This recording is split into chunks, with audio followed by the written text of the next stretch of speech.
بالحركات الاربعه. هنقول اصوات الحروف ايه يا عمار؟ الاربعه. الحروف هنقول اصوات الحروف بالحركات الاربعه. خلاص يا كيشي؟ ركزوا معايا بنشوف مين شاطر. اول حرف، الحرف ده اسمه ايه؟ الف. برافو عليك يا محمد. الف.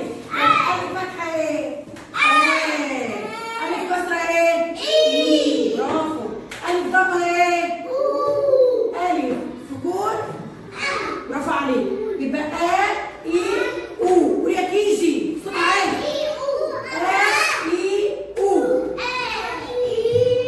برافو عليك. مش اتنشطتي يا محمد. برافو. يلا حرف الميم. ها مين بعد فتحه ايه؟ ما. برافو يا محمود شاطر. ها مين بعد كسرة ايه؟ ميم. ها انا مستمع، انا زعلانه. ها مين مع الضمه ايه؟ مو. مين مع الضمه ايه؟ مو. بص يا كيجي، ما مي مو. ممتازين. برافو يا عمار شاطر. طب بعد كده حرف ايه؟ الباء.